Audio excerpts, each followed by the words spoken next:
بسم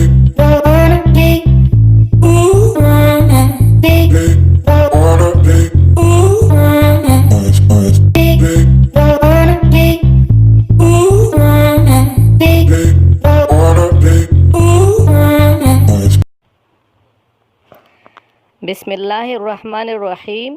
اڑان T V میں خوش آمدید۔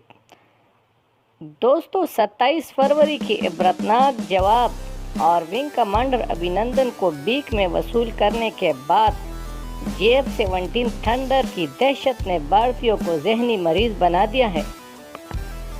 دوستو، اب اگر بھارتیوں کے سامنے JF-17 تھنڈر کا نام لیا جائے تو ان پر سکتہ طاری ہو جاتا ہے۔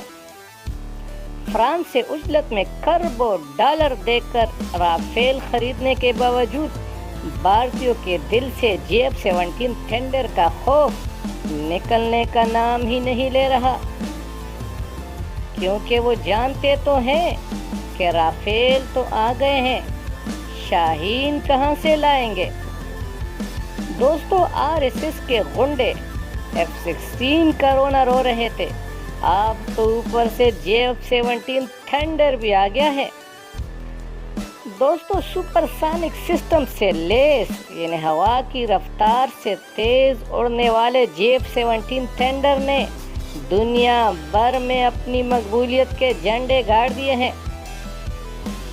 بھارتی فضائیہ کے افسران اپنی بچوں کو GDP یعنی جنرل ڈیوٹی پائلٹ بھرتی کرنے سے انکاری ہیں، کیونکہ وہ جانتے تو ہیں کہ بھارتی فضائیہ کا مستقبل تاریک ہے۔ بھارتی فضائیہ کا کوئی بھی جہاز JF-17 تھنڈر کا مقابلہ نہیں کر سکتا۔ دوسری طرف انڈیا کو رافیل بیچنے کے بعد فرانس بھی شدید پریشانی کا شکار ہے، کیونکہ وہ جانتے ہیں کہ بھارتی پائلٹ صرف چھلانگ لگانے کے ماہر ہیں۔ فرانس کی کمپنی نے بار بار بھارتی فضائیہ کو تاکید کی ہے کہ پاکستان کی سرحد کے قریب رافیل لے جانے سے سخت گریز کیا جائے، کیونکہ وہ جانتے ہیں کہ بھارتیوں کو تو جوتے کھانے کی عادت ہے، کہیں فرانس بھی بدنام نہ ہو جائے۔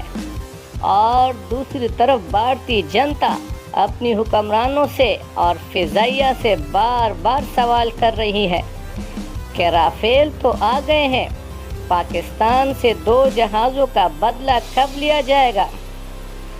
بھارتی فضائیہ اور بھارتی حکمران اپنی عوام کو بار بار بیوقوف بنا رہی ہے اور بار بار اپنی عوام سے جھوٹ بول کر سبز باغ دکھا رہی ہے کہ اب پاکستان سے بدلہ لینے کا وقت آ گیا ہے۔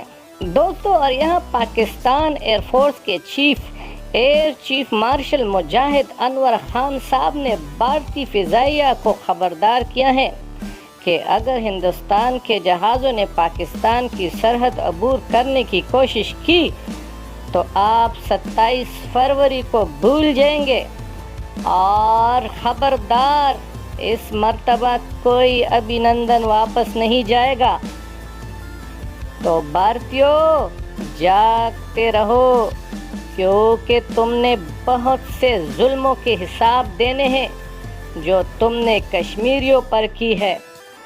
اور پاکستانیوں، آرام سے سو جاؤ، کیونکہ شاہین جاگ رہے ہیں۔